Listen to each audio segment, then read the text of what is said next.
ท่านกำลังติดตามรับฟังสถานีวิทยุกระจายเสียงพระพุทธศาสนาแห่งชาติและสังคม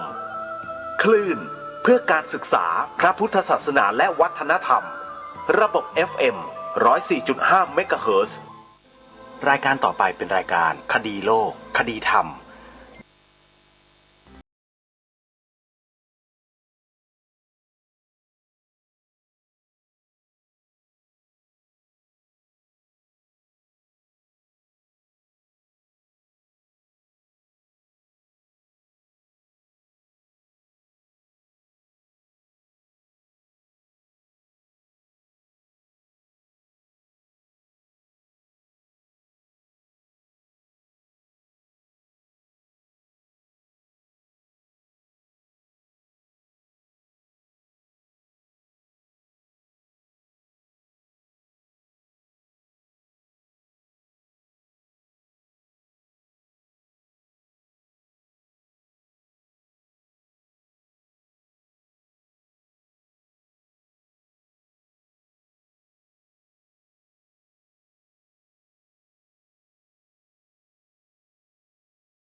ท่านผู้ฟังสามารถดาวน์โหลดแอปพลิเคชันสมาพันธ์สื่อวิทยุพระพุทธศาสนาอาเซียนไว้ในโทรศัพท์มือถือเพื่อติดตามรับฟังรายการนี้ได้เป็นประจำทุกวันแอปพลิเคชันนี้ได้รวบรวมสถานีวิทยุพระพุทธศาสนาแห่งชาติคลื่นต่างๆที่พระสงฆ์ไทยเราจัดตั้งขึ้นมาเพื่อเผยแผ่ธรรมะทางพระพุทธศาสนาอยู่ทั่วทุกหัวระแหงของประเทศเมื่อท่านดาวน์โหลดแอปพลิเคชันนี้แล้วสถานีวิทยุเหล่านั้นจะมารวมอยู่ที่แอปพลิเคชันเดียวกันนี้ท่านจะมีสถานีวิทยุติดตัวของท่านไปตลอด24 ชั่วโมงถ้าหากต้องการจะฟังธรรมะแนวไหนท่านสามารถเลือกเปิดได้ทุกที่ของโลกความสะดวกเหล่านี้พระสงฆ์ไทยของเรามองเห็นประโยชน์ที่จะเกิดขึ้นกับพี่น้องชาวพุทธของเราจึงได้จัดตั้งสถานีวิทยุเพื่อเผยแผ่ธรรมะเหล่านี้ให้พวกเราได้ศึกษาเรียนรู้อยู่กับตัวของเราตลอด24 ชั่วโมงเพื่อความง่ายความสะดวกของการศึกษาเรียนรู้ในข้อธรรมต่างๆเพราะฉะนั้นใครก็ตามที่ได้บอกให้ผู้อื่นดาวน์โหลดแอปพลิเคชันนี้ไว้ได้บุญทุกคนท่านสาธุชนผู้ฟังทั้งหลายรายการคดีโลกคดีธรรมที่ผ่านมาได้หยิบยกเรื่องของการปฏิบัติวิปัสสนากรรมฐานขึ้นมากล่าวมาพูดในแง่มุมของการปฏิบัติที่เห็นผลอย่างรวดเร็วและเป็นความเข้าใจที่ไม่ยากถ้าหากเราจับจุดได้แล้วเนี่ยเราจะสามารถหาประสบการณ์จากการปฏิบัติดังกล่าวนี้ได้ด้วยตัวของเราเองและความรู้ต่างๆก็จะพรั่งพรูเข้ามาสู่ชีวิตของเราโดยที่เราไม่ต้องไปนั่งอ่านเขียนเรียนตำรับตำราเหมือนกับครูบาอาจารย์ที่ท่านศึกษาเล่าเรียนพระปริยัติธรรมเลยเพราะฉะนั้นโอกาสและเวลามันหายากการปฏิบัติวิปัสสนากรรมฐานนั้นจึงเป็นคำตอบเพียงหนึ่งเดียว ที่จะสามารถทำให้พวกเราชาวพุทธนั้นเข้าใจหลักธรรมแท้ๆของพระพุทธศาสนาของเราได้ปัจจุบันนี้สำนักปฏิบัติธรรมประจำจังหวัดที่มีการอบรมให้ความรู้เรื่องวิปัสสนากรรมฐานนั้นมีอยู่ทั่วทุกหัวระแหงของประเทศพวกเราเนี่ยโชคดีมากที่เรามีฐานที่ดีที่บรรพบุรุษของเราได้สร้างเอาไว้ให้พิจารณาข้อนี้ให้ดี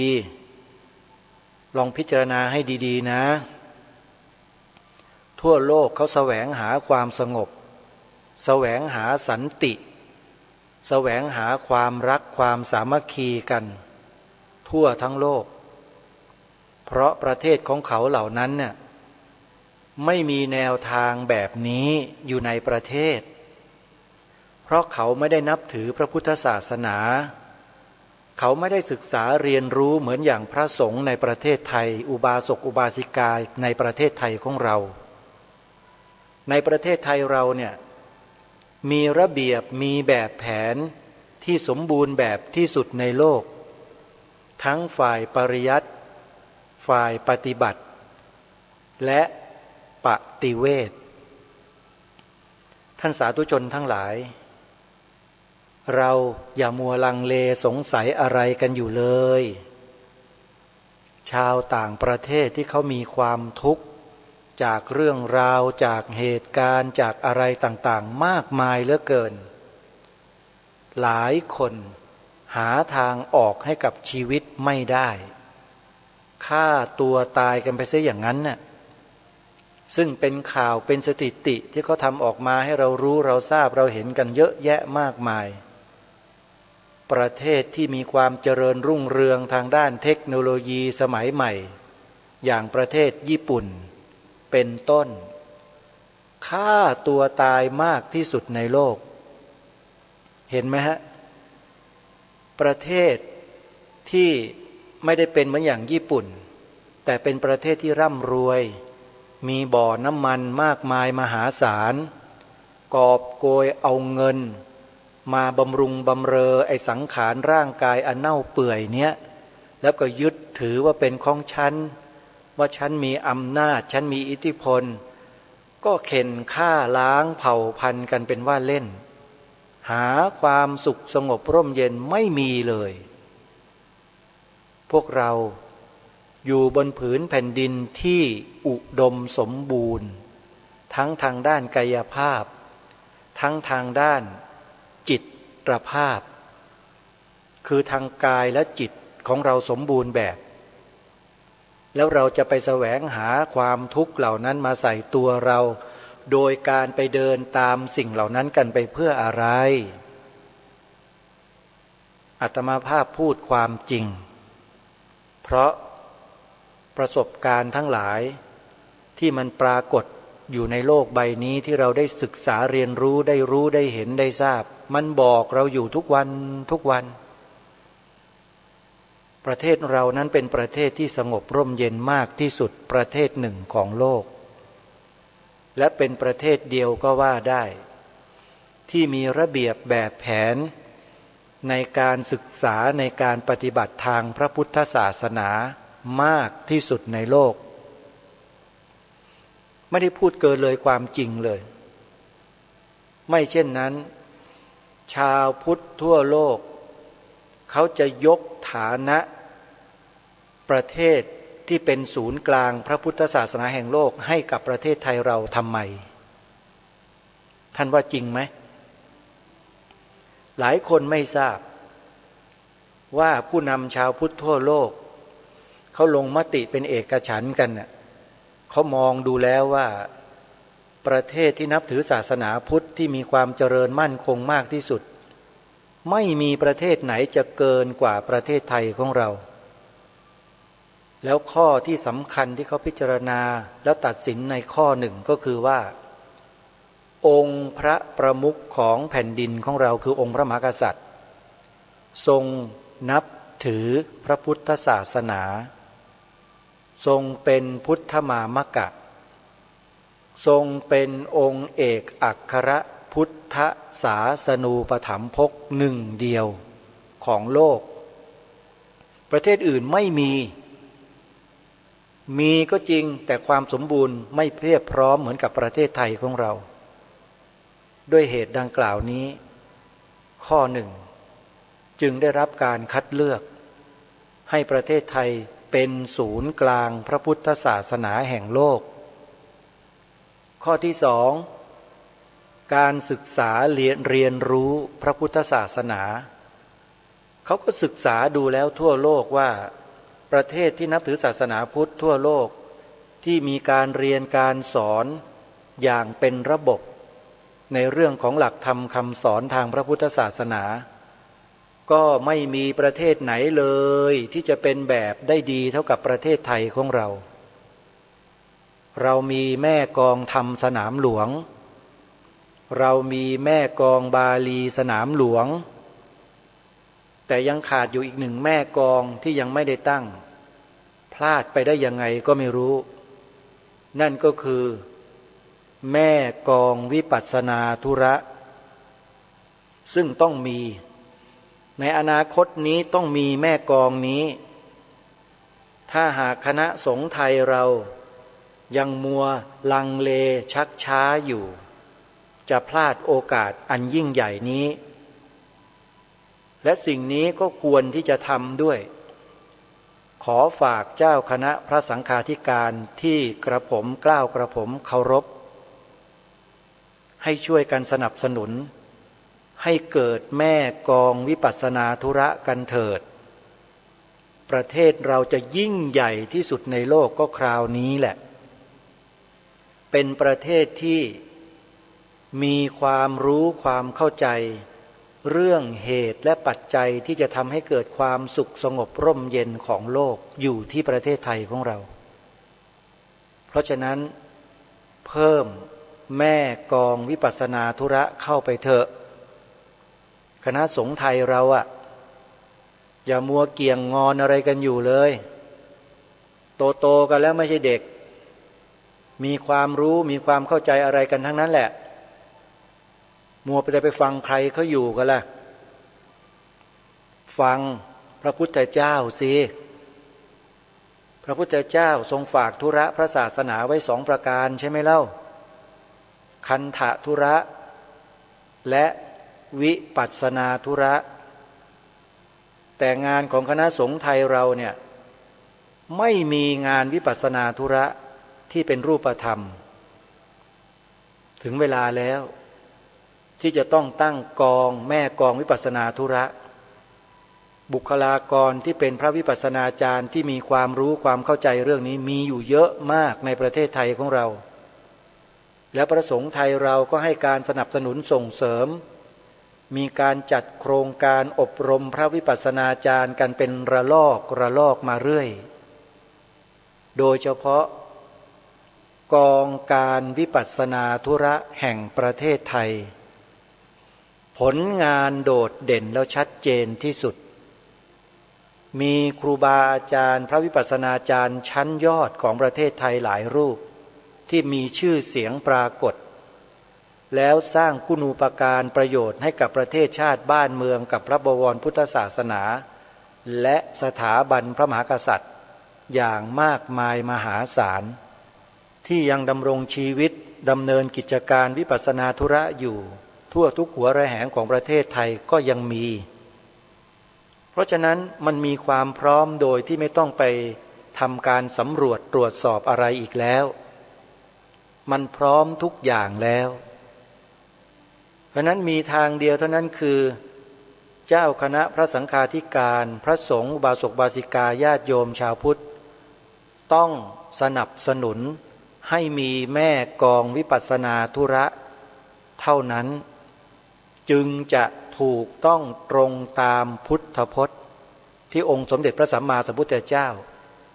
ทรงฝากพวกเราเอาไว้อันนี้เป็นข้อสำคัญเมื่อพูดถึงแม่กองวิปัสสนาธุระแล้วเนี่ยก็ต้องมาดูที่เนื้อหาด้วยวิธีการด้วยว่า การสอนการเรียนวิปัสสนาธุระหรือวิปัสสนากรรมฐานที่ถูกต้องนั้นน่ะยึดหลักอะไรมีรูปแบบวิธีการที่สามารถทำแล้วจัดทำแล้วสามารถทำให้เกิดเป็นผลสำฤทธิ์ขึ้นมาได้ต้องประเมินตรงนี้ด้วยไม่ใช่ว่าพวกมากลากไปไม่ได้งานวิปัสสนาธุระงานคันธธุระเนี่ยเป็นงานหลักของพระพุทธศาสนาจะทำกันสเปะสปะจะเอาจับฉ่ายมาปนกันแล้วก็เรียกอย่างนู้นอย่างนี้ไม่ได้พระพุทธองค์ก็ทรงวางหลักไว้เรียบร้อยหมดแล้วเอกายโนมัคโคจุดนั้นแหละ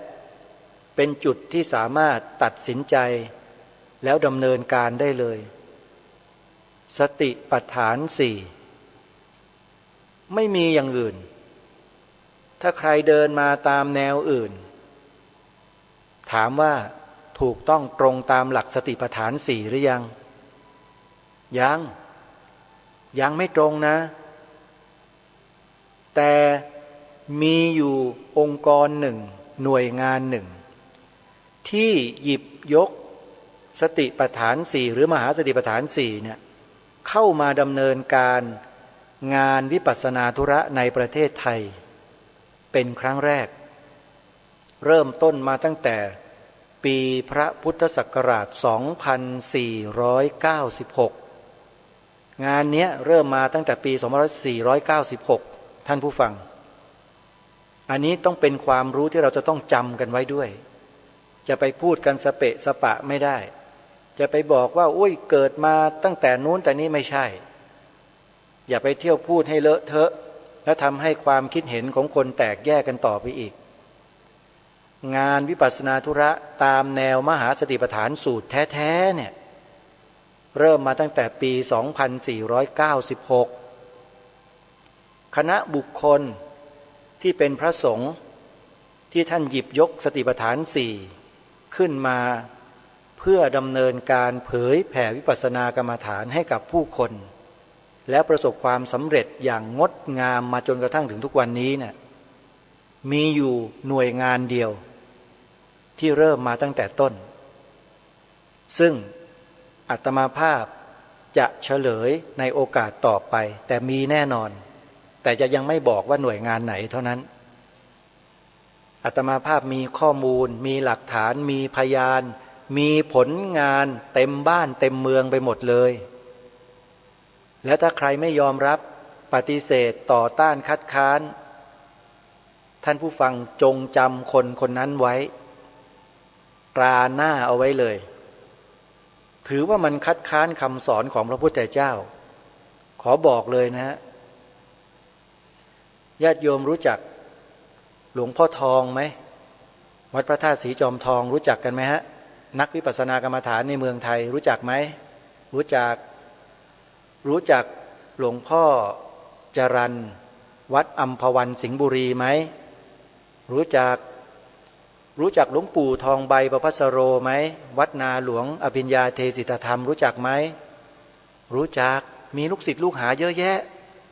ที่เอ่ยนามมาทั้ง3รูปนี้เป็นต้นนะฮะจริงๆมีทุกภาคของประเทศแต่อาตมาภาพไม่ได้คุ้นเคยรายชื่อของท่านต้องกราบขอขมาครูบาอาจารย์ทุกรูปด้วยนะครับกระผมเองไม่ได้อยู่ในกองงานนี้มาตั้งแต่เริ่มต้นข้อมูลต่างๆจึงไม่ได้ไปคลุกอยู่ตรงนั้นแต่รู้เฉพาะบุคลากรที่ดำเนินการด้านวิปัสสนาธุระตามแนวมหาสติปัฏฐานสูตรตามที่ได้เอ่ยนามมาทั้ง3ท่านนี้เท่านั้นที่รู้จักเนี่ยแล้วก็ยังมีอีกหลายรูปที่เป็นลูกศิษย์ลูกหาของท่านที่ไปตั้งสำนักวิปัสสนากรรมฐานแล้วก็สอนกรรมฐานตามแนวมหาสติปัฏฐานสูตรอยู่ทุกวันนี้เช่นวัดมเหยงท่านพระอาจารย์สุรศักดิ์เจ้าคุณสุรศักดิ์ท่านพระอาจารย์สมชาติวัดพุทธแสงธรรมที่สระบุรีหนองแคยังมีอีกเยอะแยะที่มีชื่อเสียงอยู่ในยุคปัจจุบันวัดตาลเอนอย่างเนี้ยท่านพระครูเจ้าวาดวัดตาลเอนอยุธยาเห็นไหมฮะ แล้วก็ยังมีใครต่อใครอีกมากมายหลายรูปที่เป็นสายวิปัสสนากรรมฐานตามแนวมหาสติปัฏฐานสูตรเนี่ยมีอยู่ทั่วประเทศเลยเพราะฉะนั้นการที่ใครก็ตามที่ใช้วาจาพูดเพื่อค่อนแคะเพื่อแคะไขเพื่อใส่ไฟให้หน่วยงานดังกล่าวนี้หรือคณะพระวิปัสสนาจารย์ทั้งหลายเหล่านี้มีมนทินขึ้นมาเมื่อไหร่บุคคลนั้นเป็นที่น่าสงสัยแล้วแหละเป็นที่น่าสงสัยทันที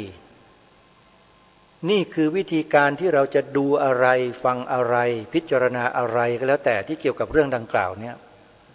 เราต้องรู้ชัดเราต้องเข้าใจต้องมีประสบการณ์ผู้ดำเนินรายการที่กำลังพูดอยู่เนี้ยรายการคดีโลกคดีธรรมก็คืออาตมาภาพเนี่ยโยมพระคุณเจ้าคณะสังฆการที่เคารพครับบวชพรรษาแรกก็เดินเข้าสู่สายวิปัสสนาธุระตามแนวมหาสติปัฏฐานสูตรนี้เลยเริ่มตั้งแต่พรรษาแรกเลยต่อเนื่องมาถึงพรรษาที่2ก็อยู่ในแนวนี้มาโดยตลอดซึ่งไม่มีใครรู้หรอกถ้าไม่พูดไม่บอกก็ไม่รู้กันมันถึงเวลาที่จะต้องบอกให้ทุกท่านได้รู้ได้ทราบว่าพระที่ญาติโยมบางท่านกล่าวหาว่าพูดจาไม่เพราะพูดจาหยาบคายบ้างอะไรบ้างเนี่ยที่กำลังฟังอยู่เนี่ยที่ท่านกล่าวหามาแต่อดีตก็ดีปัจจุบันก็ดีเนี่ยมันผ่านกระบวนการฝึกฝนอบรมตนตามแนวมหาสติปัฏฐานสูตรมาแล้วเพราะฉะนั้นอาตมาภาพไม่ถือโทษใครทั้งนั้นเพราะถือว่าท่านทั้งหลายเหล่านั้นไม่รู้เมื่อไม่รู้แล้วอาตมาถือว่าไม่ผิดแล้วก็ให้ความกรุณาเมตตาตลอดไม่เคยโกรธไม่เคยแค้นไม่เคยเคืองไม่เคยอาฆาตไม่เคยพยาบาทอะไรเลยถ้าอาตมาภาพเคืองแค้นโกรธอาฆาตพยาบาทก็แปลว่าอาตมาภาพเนี่ยไม่ใช่นักวิปัสสนากรรมฐานไม่ใช่ผู้ปฏิบัติวิปัสสนากรรมฐานแน่นอนแต่สำรวจตรวจจิตใจตัวเองดูแล้วไม่มีเลยฮะที่จะไปอาฆาตพยาบาทคนที่ด่าว่าใส่ร้ายป้ายสีอาตมาภาพมาเนี่ยไม่มีอันนี้ไม่ต้องให้ใครมาบอกหรอกมันรู้ตัวเองอยู่เพราะมันฝึกมากิเลส14กอง14ตัวเนี่ยก็ศึกษาเรียนรู้มันมาดีพอสมควรทีเดียวแหละแต่ญาติโยมคนทั่วๆไปแม้แต่พระเจ้าพระสงฆ์เราจำนวนมากก็ไม่รู้จักกิเลส14ตัวเนี่ยคืออะไรบ้างทั้งที่อยู่กับตัวตลอดแต่ไม่รู้อ่ะเพราะอะไรเพราะไม่ได้ศึกษาไม่ได้เรียนรู้มาก่อนสำหรับผู้ดำเนินรายการแล้วผ่านมาแล้ววิชา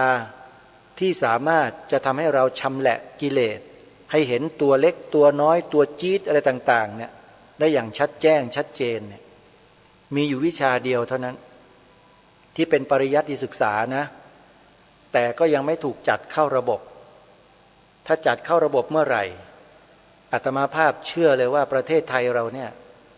จะเป็นมหาอำนาจทางสติปัญญาสัมมาทิฏฐิเป็นผู้นำของโลกในด้านนี้ทันทีวิชานั้นคืออะไรวิชาอภิธรรมมัทธสังคหะถามว่าปัจจุบันมีเล่าเรียนกันอยู่ไหมมี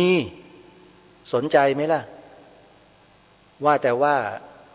เกิดกิเลสขึ้นมาในใจอยากจะเรียนอยากจะรู้กันตอนเนี้ยบางคนที่ฟังอาตมาภาพพูดแล้วอยากจะเรียนเนี่ยแน่หรือเปล่าถ้าฟังระยะเวลาของการศึกษาเล่าเรียนหลักสูตรนี้แล้วโยมอาจจะท้อก็ได้เพราะต้องใช้เวลาเรียนยาวนานโอ้ยจะนานแค่ไหนเทียวพระคุณเจ้าไม่ต้องเรียนอะไรกันมากหรอกไม่ได้ครูบาอาจารย์ท่านวางหลักสูตรเอาไว้ดีแล้วต้องเรียนตามนั้นตามหลักสูตรจะมาโฉเฉเกไม่ได้วิชาพระอภิธรรมมัทธสังคหะมีเล่าเรียนอยู่ปัจจุบันดำเนินการเรียนการสอนโดยสำนักงานส่วนกลางอยู่กรุงเทพมหานครภายในวัดมหาธาตุยุวราชรังสฤษ อยู่ที่นี่นั่นก็คืออภิธรรมโชติกวิทยาลัยมหาวิทยาลัยมหาจุฬาลงกรณราชวิทยาลัยอาตมาภาพเป็นลูกศิษย์ของส่วนงานนี้เรียนจบอภิธรรมโชติกวิทยาลัยเวลาที่จะใช้ในการศึกษาเล่าเรียนวิชานี้นะฟังให้ดีโยมนักธรรมเขาเรียนกัน3 ปีบาลีเขาเรียนกัน8 ปีอย่างมากอย่างน้อยนะฮะ8 ปีจบปริญญาธรรม9 ประโยคถ้าสอบไม่ตกเลยเนี่ยพระอภิธรรมใช้เวลาเรียน7 ปี 6 เดือนสู้ไหมโยมยังมีความอยากจะเรียนกันอยู่ไหมทำไมจึงพูดเรื่องนี้เพราะอะไรเพราะถ้ามีแม่กลองวิปัสสนาธุระแล้วต้องมีการศึกษาเล่าเรียนพระอภิธรรมอยู่ด้วยจึงจะสมบูรณ์แบบเพราะมีวิชาเดียวเท่านั้นในโลกนี้ที่เป็นองค์ประกอบของการศึกษาเรียนรู้วิปัสสนากรรมฐานตามแนวมหาสติปัฏฐานสูตรได้ถูกต้องตรงประเด็นที่สุดคืออภิธรรมมัทธสังคหะครูบาอาจารย์ของเราที่ท่านเป็นผู้ก่อตั้งและเป็นผู้ต้นคิดในการตั้งกองการวิปัสสนาธุระขึ้นมาในประเทศไทยเนี่ยท่านนำพระอภิธรรมมัทธสังคหะมาศึกษาเล่าเรียนควบคู่กันไปด้วยท่านมีความชาญฉลาดมากเป็นบัณฑิตเป็นปราชญ์จริงๆเพราะฉะนั้นท่านสาธุชนทั้งหลายในฐานะที่เป็นผู้มีประสบการณ์มาก่อนขอบอกได้เลยว่าการเจริญวิปัสสนากรรมฐานควบคู่กับการศึกษาเล่าเรียนพระอภิธรรมนั้นเป็นความจำเป็นอย่างยิ่งที่จะสามารถกำกับให้พระวิปัสสนาทั้งหลายเนี่ยหรืออุบาสกอุบาสิกาที่เจริญวิปัสสนากรรมฐานทั้งหลายนั้นเดินถูกต้องตรงตามทางอริยมรรคมีองค์8ทั้งหมดจะออกนอกลู่นอกทางไม่ได้เลยจึงต้องมี2 ส่วนเนี้ยเป็นองค์ประกอบซึ่งกันและกันเอาไว้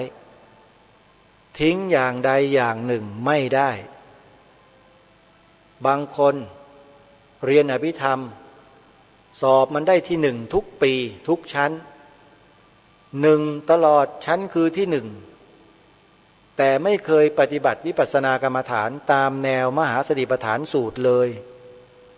ปรากฏว่ายิ่งเรียนไป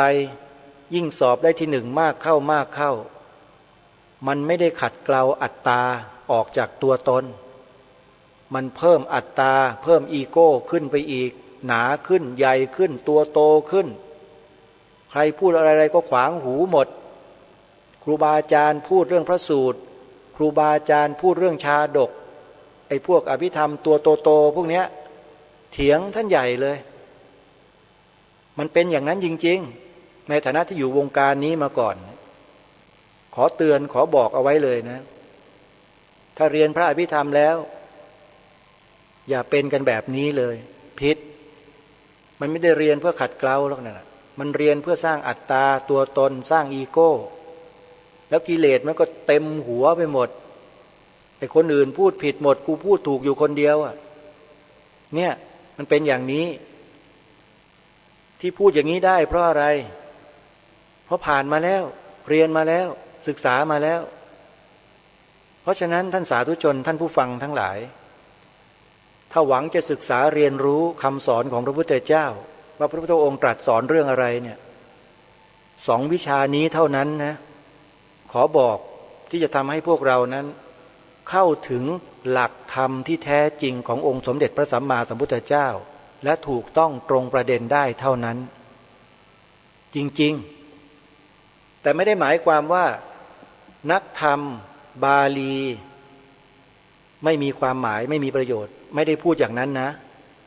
มีประโยชน์เหมือนกันแต่ก็เหมือนกับพระอภิธรรมนั่นแหละเรียนจบเรียนธรรม9 ประโยคจบนักธรรมเอก แต่ไม่เคยมาเจริญสติปัฏฐานสี่เลยไม่เคยปฏิบัติเลยมันก็เท่านั้นแหละมันจะไปต่างอะไรกับนักเรียนที่จบปริญญาตรีโทเอกล่ะกิเลสก็ยังเต็มหัวอยู่อะกราบขอขมาครูบาอาจารย์ที่เป็นมหาปรริญญาทั้งหลายด้วยนะครับผมเป็นคนพูดอะไรตรงๆมันออกมาจากประสบการณ์ตรงๆของผมเคยสนทนาธรรมกับปรริญญาธรรม9ประโยคที่เป็นเพื่อนสหธรรมิกกันหลายรูปเราคุยกันเรื่องของสภาวะเรื่องของธรรมะในพระพุทธศาสนามีการวิเคราะห์เจาะลึกในเรื่องของอารมณ์วิปัสสนากรรมฐานบ้างในเรื่องนู้นเรื่องนี้ต่างๆแลกเปลี่ยนความรู้กันเพราะว่าเวลาคุยกันเนี่ยเราไม่ได้เอาอัตตามาคุยเราวางอัตตาทิ้งไปหมดและเอาแต่เนื้อหาแท้ๆมาคุยกัน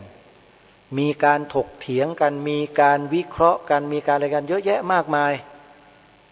แต่เราก็ลงกันได้หมดเลยเพราะธรรมะของพระพุทธเจ้าไม่ว่าจะเป็นบาลี9ประโยคไม่ว่าจะเป็นนักธรรมตรีโทเอกไม่ว่าจะเป็นพระอภิธรรมเนี่ยไม่มีอะไรขัดแย้งกันเลยเรื่องจริงๆท่านจริงๆเลยนะนี่ของจริงของแท้ถ้าคุยกันแล้วทะเลาะกันแปลว่าต้องมีคนใดคนหนึ่งเนี่ยจำมาผิดแล้วก็นำมาพูดผิดตีความผิดมันจึงทะเลาะกันแต่ถ้าหากจำมาถูกกล่าวถูกตรงตามสภาวะหลักธรรมพุทธเจ้าไม่มีอะไรขัดแย้งกันเลยไม่ว่าคุณจะเรียนอะไรมาก็ตามเมื่อมาพูดมาคุยกันแล้วสภาวะนั้นอันเดียวกันหมดนี่คือเรื่องจริงในฐานะที่อาตมาภาพเองและกระผมเองเนี่ยมีประสบการณ์ทั้งสองส่วนนี้มาคือทั้งวิปัสสนาธุระทั้งพระอภิธรรมมัทธสังคหะ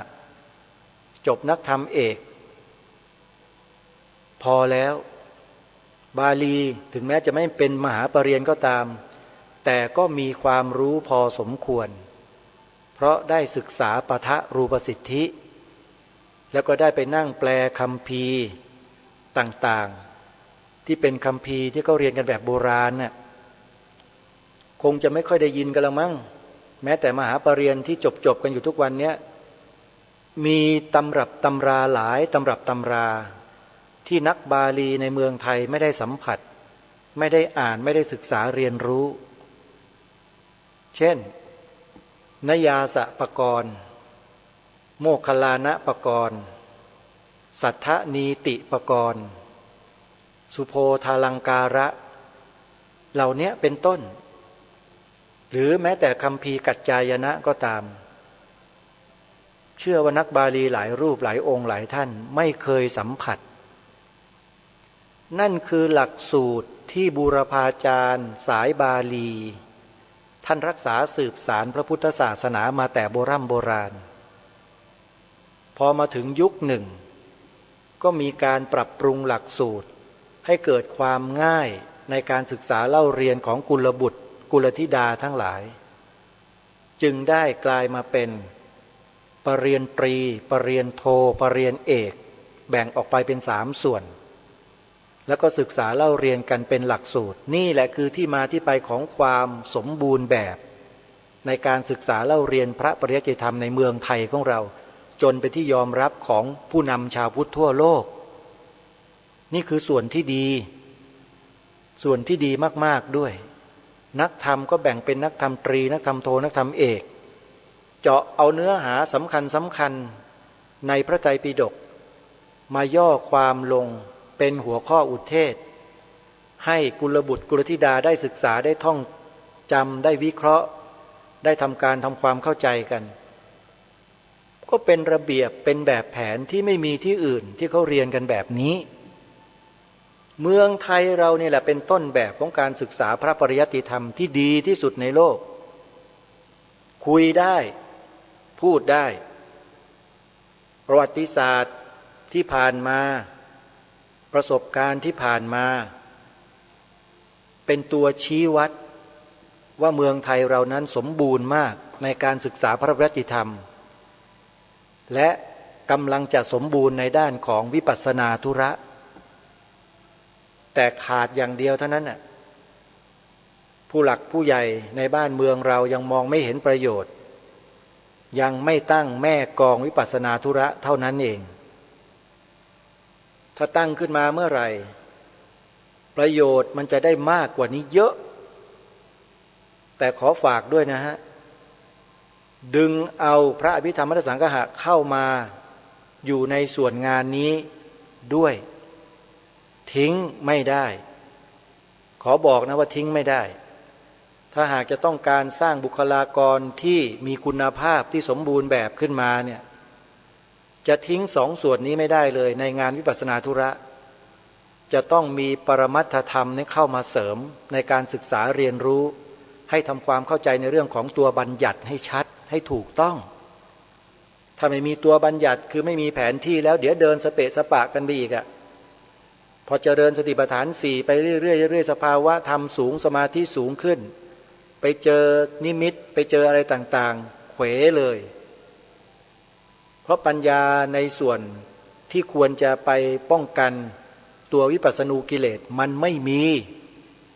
เพราะไม่ได้ศึกษาเรียนรู้ตัวบัญญัติที่พระพุทธเจ้าทรงวางไว้ไม่มีก็คือพระอภิธรรมมัทธสังฆะนั่นเองตัวนั้นแหละเป็นตัวป้องกันดีที่สุดแต่ต้องระวังด้วยเหมือนกันดาบสองคมจับไม่ดีมันบาดมือเอาเลือดออกบาดทะยักกินตายนั่นก็หมายความว่าเฉออกไปนอกทางเลย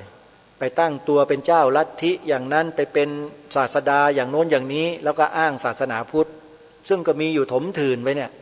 ที่เราเห็นเป็นข่าวกันเห็นไหมเนี่ยแม่ชีดงแม่ชีดำนะพระดงพระดำอะไรไม่รู้ชุดดงชุดดำเห็นไหมพระศรีองค์พระศรีอานน่ะเพี้ยนทั้งนั้นจึงขอฝากพุทธศาสนิกชนของเราทั้งฝ่ายบรรพชิตและคฤหัสถ์ถ้าคิดจะเดินให้ถูกตรงตามหลักที่องค์สมเด็จพระสัมมาสัมพุทธเจ้าตรัสสอนแล้วต้องไปตามนี้เท่านั้นแล้วจะไม่ออกนอกลู่นอกทางเลยจะไม่ตั้งตัวเป็นอะไรทั้งนั้นเพราะมารู้อย่างชัดเจนแล้วไงว่ามันไม่มีอะไรมันอยู่ในกฎไตรลักษณ์ทั้งนั้นเลย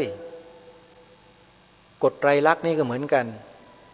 มีคนไปเอาธรรมาหากินกันเป็นล่ำเป็นสันก็มีเหมือนกันนะอนิจจังทุกขังอนัตตาพูดมั่วบางคนน่ะพูดแล้วทำให้คนเกียจคร้านทำให้คนไม่เอาการเอางานไม่มีความรับผิดชอบไอ้อย่างนั้นผิดหมดอ่ะโอ้ยไม่ต้องไปทำไม่ต้องไปพูดไม่ต้องอะไรทั้งนั้นอยู่เฉยๆดีกว่าธรรมะพระพุทธเจ้าก็สอนนะว่าทุกอย่างเป็นอนิจจังทุกขังอนัตตาเสร็จแล้วก็ไม่ทำอะไรกันมีภัยพระพุทธศาสนายิ่งใหญ่มหึมาขนาดไหนก็บอกว่าอนิจจังทุกขังอนัตตาอย่าไปสนใจเลยเดี๋ยวมันก็เสื่อมสลายหายไปหมดแหละไอ้พูดแบบนี้เนี่ยมันไม่ต่างอะไรจากอะไรรู้ไหมโยมนางนึกถึงคำสอนหลวงพ่อชาเดี๋ยวจะยกมากล่าวอ้างเป็นอุปมาให้ฟังหลวงพ่อชาท่านมีลูกศิษย์ลูกหาที่เป็นพระปฏิบัติกรรมฐานปฏิบัติธรรมอยู่ที่สำนักวัดหนองประพงท่านวันหนึ่งท่านเดินไปตรวจวัดตรวจวาผ่านกุฏิหลังหนึ่งเห็นแฝกมันรั่วกุฏิหลังนี้มันมีคนอยู่หรือเปล่าเข้าไปดูปรากฏว่าพระท่านนั่งสมาธิภาวนาอยู่ในกุฏิเวลาฝนตกท่านก็หลบไปที่แฝกที่มันดีๆแล้วก็ปล่อยให้ฝนมันรั่วอยู่ตรงแฝกนั้นน่ะท่านก็ไม่ไปนั่งหลวงปู่ชาก็เลยถามท่านปล่อยให้กุฏิมันรั่วอย่างนี้ทำไมไม่ซ่อมแซมล่ะท่านพระรูปนั้นตอบหลวงปู่ว่ามันเป็นอนิจจังทุกขังอนัตตาผมปล่อยวางแล้วครับหลวงพ่อชาก็เลยบอกว่าไอ้ปล่อยวางอย่างเนี้ยงัวควายมันก็ปล่อยวางได้ปล่อยวางแบบงัวแบบควายแล้วท่านก็บอกให้พระรูปนั้นซ่อมซะแล้วก็ไปเรียกพระองค์นั้นไปอบรมพร่ำสอนจนละทิฏฐิเหล่านั้นลงได้เห็นไหมเพราะฉะนั้นต้องระวังให้ดีนะไอ้การเรียนการสอนอนิจจังทุกขังอนัตตาเนี่ยระวังมันจะเป็นมิจฉาทิฏฐิเอาได้ด้วยคือไม่เอาอะไรเลยไงไม่มีความรับผิดชอบไม่มีจิตเมตตากรุณานะแล้วก็ มีปัญหาอะไรที่เป็นกิจส่วนรวมก็ไม่ขวนขวายไม่ช่วยเหลืออะไรผิดอันนี้ผิดเลยไม่ถูกต้องอ่ะต้องระวังให้ดีนะข้อนี้เพราะฉะนั้นงานคันธธุระก็ดีงานวิปัสสนาธุระก็ดีเนี่ยจะต้องควบคู่กันไปอย่างต่อเนื่องอย่าให้เสื่อมสลายหายไปจากแวดวงพระพุทธศาสนาต้องนำกลับมาฟื้นฟูกลับมาปลูกฝังให้ผู้คนที่เป็นพุทธศาสนิกชนทั้งหลายนั้นได้เดินไปตามแนวทางนี้ให้ถูกต้องนี่คือสิ่งที่ปรารภกับทุกท่านในวันนี้ในการดำเนินรายการคดีโลกคดีธรรมถ้าจะให้ปรารภสิ่งเหล่านี้แล้วมีเรื่องราวมีเนื้อหาเยอะมากมายประสบการณ์ต่างๆมากมายที่ผ่านมาแต่อย่างที่บอกกับท่านผู้ฟังไปหลายครั้งแล้วว่ามันยังไม่ถึงเวลาให้ได้แม่กองวิปัสสนาธุระจัดตั้งขึ้นมาเถอะเมื่อจัดตั้งขึ้นมาเมื่อไหร่ดำเนินการไปสักระยะหนึ่งแล้วก็ประเมินผลถ้าเป็นที่น่าพอใจเมื่อไหร่อาตมาภาพก็จะเริ่มขยับขยายจะเริ่มเอางานวิปัสสนาธุระเนี่ยขึ้นมากล่าวขึ้นมาพูดขึ้นมาแสดงแล้วก็ชี้แจงให้กับผู้คนที่สนใจนี่ได้สดับรับฟังกันเพราะงานนี้ไม่ใช่งานธรรมดาเป็นงานสำคัญระดับชีวิตเอาชีวิตเข้าแลกไม่ใช่เรื่องทำกันเล่นๆไม่ใช่ไปเที่ยวเดินออกเดินกันแล้วก็ไม่รู้อะไรกันเลยเงี้ยไม่ใช่อันนี้ผมไม่ได้ว่าใครนะคือไปทำตัวเป็นผู้ที่มีความเคร่งครัดเป็นที่น่าเลื่อมใสศรัทธาแต่เมื่อสอบถามหรือทวนความที่ตนเองมีความรู้ในใจจากการประพฤติปฏิบัติเช่นนั้นแล้วปรากฏว่าตอบอะไรกันไม่ได้เลยพอตอบไม่ได้แถมยังโกรธเราซะอีกเนี่ยโทสะขึ้นนะไอ้อย่างนี้ก็แปลว่าปฏิบัติมันก็ไม่ได้ผลอะไรมันไม่สามารถที่จะชำแรกเอาตัวกิเลสใหญ่ๆออกไปจากจิตใจของตนเองได้ดังนั้นเรื่องของการศึกษาเล่าเรียนก็ดีเรื่องของการบำเพ็ญภาวนาตามแนวมหาสติปัฏฐานสูตรก็ดีนะจึงเป็นวาระที่มีความสำคัญอย่างยิ่งเรียนก็ต้องเรียนไม่เรียนได้ยังไงเรียนคำสอนพระพุทธเจ้าไม่ใช่ไปเรียนอย่างอื่นใครจะว่ายังไงก็ช่างนะบางคนก็พูดนะบอกว่าโอ้ยพวกพระเรียนไม่มีอะไรหรอกก็เท่านั้นแหละสู้พวกเราไม่ได้เป็นพระป่าเนี่ยดีกว่าเยอะบางคนนะฮะบางคนไปพูดแบบนั้นเข้าเนี่ยมันสร้างความแตกแยกด้วยคำพูดโดยไม่รู้ตัวจะเป็นพระป่าจะเป็นพระบ้านพระเหมือนกันก็เป็นลูกชาวบ้านมาบวชเหมือนกันนั่นแหละจะไปเที่ยวอวดอ้างสรรพคุณตัวเองอยู่ในฝ่ายเดียวได้ยังไงมันไม่ถูกอ่ะคุณปฏิบัติแต่คุณไม่เคยขัดเกลาเลยอัตตาคุณแทนที่มันจะเบาบางลงไม่มันใหญ่ขึ้นโตขึ้นมันยึดมั่นถือมั่นมากขึ้นอันนี้ต้องระวังให้ดีนะท่านผู้ฟังในฐานะที่มีประสบการณ์มาเนี่ยได้พบปะครูบาอาจารย์ได้พูดคุยได้สนทนาธรรมกันมามากมายหลากหลายทั่วสารทิศของประเทศไปมาทั่วไปหมดแหละไปเจอใครครูบาอาจารย์รูปไหนก็กราบขอพร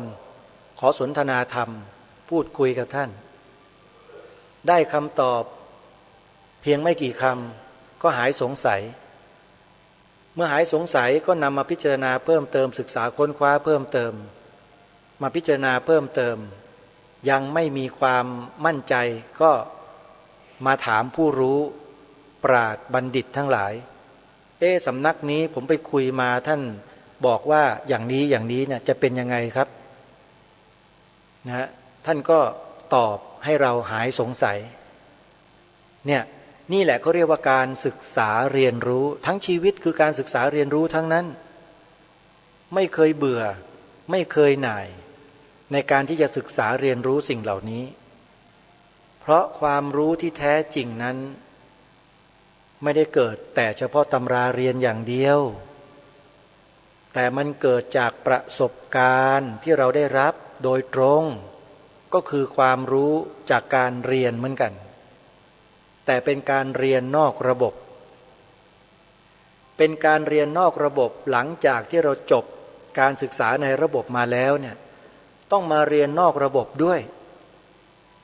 ไม่ใช่ว่าพอเรียนจบมาแล้วปฏิบัติธรรมแล้วไม่เอาอะไรเลยทางโ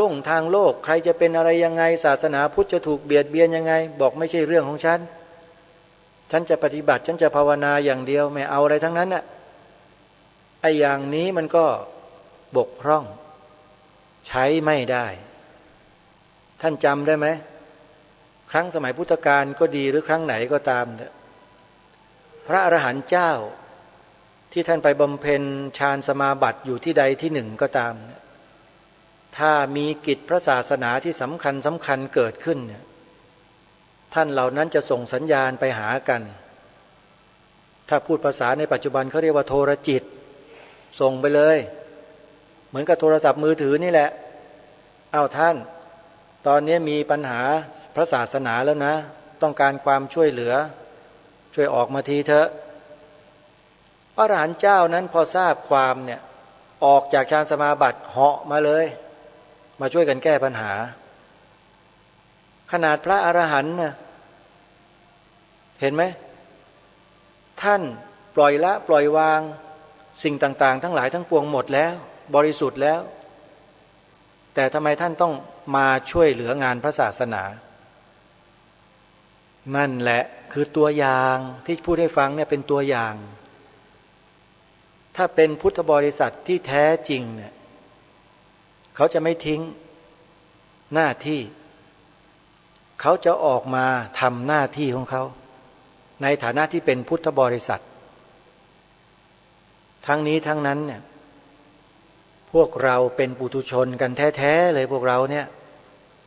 กิเลสยังเต็มหัวกันอยู่ทุกคนนั่นแหละแม้แต่อาตมาภาพก็มีแต่สิ่งหนึ่งที่ไม่เคยขาดไปจากใจตัวเองเลยก็คือจิตสำนึกนักปฏิบัติวิปัสสนากรรมฐานที่เดินมาถูกทางที่ปฏิบัติมาอย่างถูกต้องเนี่ยอาตมามั่นใจว่าท่านเหล่านั้นจะมีธรรมข้อนี้อยู่ในใจคือพร้อมที่จะสละชีวิตตัวเองเพื่อขวนขวายงานส่วนรวมทำประโยชน์เพื่อส่วนรวมเสียสละเพื่อส่วนรวมโดยไม่มีการลังเลและสงสัยใดๆทั้งสิ้น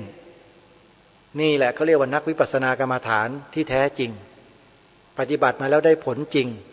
และผลนั้นถูกต้องตรงประเด็นด้วยตัวอย่างเยอะแยะครูบาอาจารย์เราเนี่ยมากมายที่ท่านขวนขวายเอาใจใส่แต่ก็จำนวนไม่น้อยเหมือนกันนะที่ไม่เอาเรื่องไม่เอาราวอะไรกันเลยนะแถมยังต่อต้านคัดค้านก็มีมันก็มีนะไม่ใช่ไม่มีเป็นพระเรานี่แหละต่อต้านเช่นต่อต้านไม่ต้องการให้ศาสนาพุทธเป็นศาสนาประจำชาติใครบ้างที่ฟังรายการอยู่เนี่ยไปพิจารณาตัวเองเสียใหม่พระพุทธศาสนาเป็นศาสนาประจำชาตินี้นี่คือความจริงและความถูกต้องของประเทศของเราบรรพชนเราแต่อดีตบรรพบุรุษเราแต่อดีตแม้แต่พระราชบรรพบุรุษที่เป็นองค์บุรพมหากษัตริย์ของเราในอดีตทรงกระทำมาเยี่ยงนี้ทั้งนั้นคือปกป้องคุ้มครองรักษาพระบวรพุทธศาสนามาด้วยพระชนชีพด้วยชีวิตกันทั้งนั้นพระพุทธศาสนาจึงตกมาถึงมือพวกเราทุกวันนี้นี่ไงจึงทำให้ประเทศไทยเรามีชื่อเสียงได้รับเกียรติยศยกให้ประเทศไทยเป็นศูนย์กลางพระพุทธศาสนาแห่งโลกมีสำนึกข้อนี้กันไหมถามพวกเราทุกคนเพื่ออะไรเพื่อให้พวกเราถามตัวเองอีกรอบหนึ่งหรือหลายๆรอบเรามีสำนึกไหมข้อนี้นี่แหละคือตัวชี้วัด ตัวชี้วัดเลยว่าตัวเราเองเนี่ยเป็นคนอย่างไรเป็นนักปฏิบัติแบบไหนมีความรู้จริงหรือไม่แล้วความรู้นั้นมันถูกต้องไหมถ้าเป็นความรู้ที่ถูกต้องเขาจะไม่ละทิ้งหน้าที่ประโยชน์ส่วนรวมจะไม่ละเลยแล้วก็จะไม่เห็นแก่ประโยชน์ส่วนตนนี่คือผลจากการปฏิบัติวิปัสสนากรรมฐานตามแนวมหาสติปัฏฐานสูตรเครื่องชี้วัดมันอยู่ตรงนี้แต่ถ้าใครยังมาพูดอย่างนั้นอย่างนี้มาคัดค้านต่อต้านงานส่วนรวมในลักษณะเช่นนี้อยู่ไม่ใช่คนที่ปฏิบัติได้ถูกตรงแล้วแหละจะต้องไปฝึกฝนอบรมตนเสียใหม่แล้วก็ขอแนะนำเสียเลยถ้าต้องการจะไปฝึกฝนอบรมตนณเวลานี้นะครูบาอาจารย์ที่เป็นปราชญ์ทางด้านวิปัสสนาธุระยังมีอยู่นะยังมีชีวิตอยู่อายุ80กว่าเข้าไปแล้วแต่สติสัมปชัญญะยอดเยี่ยมสามารถที่จะอบรมพร่ำสอนเราให้เข้าสู่แนวทางที่ถูกต้องได้อย่าเป็นอย่างดีทีเดียวยังอยู่นะเนี่ยพูดมาหลายครั้งแล้วนะไปสิท่านอยู่ที่จังหวัดอุดรธานีนี่เองไม่ได้อยู่นอกประเทศซะหน่อยวัดนาหลวงอภิญญาเทศิตธรรมหลวงปู่ทองใบประภัสโรอาตมาภาพไปกราบท่านมานี่2 ครั้งแล้วครั้งที่2นี่ล่าสุดวันที่9 เมษายนที่ผ่านมานี่เองไปกราบท่านในฐานะผู้เข้าร่วมประชุมคณะกรรมการบริหารกองการวิปัสสนาธุระแห่งประเทศไทยและได้ทำหน้าที่เป็นพิธีกรสัมภาษณ์หลวงปู่ทองใบด้วยตนเองด้วยฟังท่านตอบแล้วซึ้งมากเคล็ดลับของการปฏิบัติวิปัสสนากรรมฐานโยมไปเปิดฟังดูนะพิมพ์ก็ไปใน YouTube นะพิมพ์ก็ไปใน YouTube วัดนาหลวงอภิญญาเทศิตธรรม9 เมษายนวันเดียวนะฮะ9 เมษายนที่มีเนื้อหาตรงนี้อยู่แต่วันอื่นไม่ทราบอาตมาภาพไม่ได้ไปติดตามแต่ติดตามวันที่อาตมาภาพไปกราบหลวงปู่ทองใบแล้วได้ไปสัมภาษณ์ท่านได้นั่งร่วมประชุมสัมมนากับท่านบอกเลยว่าถ้าต้องการที่จะเดินให้ถูกทางตรงทางนะครูบาอาจารย์ที่จะบอกจะชี้ให้พวกเราเดินตรงทางยังอยู่คือหลวงปู่ทองใบไปได้ทั้งพระทั้งเนนทั้งแม่ชีทั้งโยมไม่ต้องเอาอะไรไปหลวงปู่บอกไม่ต้องเอาอะไรไปนะลูกไปตัวเปล่าๆเลยที่นั่นมีให้พร้อมหมดอะแต่มาแล้วขอ2 อย่างจะต้องนำมาด้วยประดับชีวิตไปด้วยคือ1ต้องมีความเคารพ2อย่ายึดติดไอ้ตัวความรู้คุณรู้อะไรมาคุณวางทิ้งให้หมด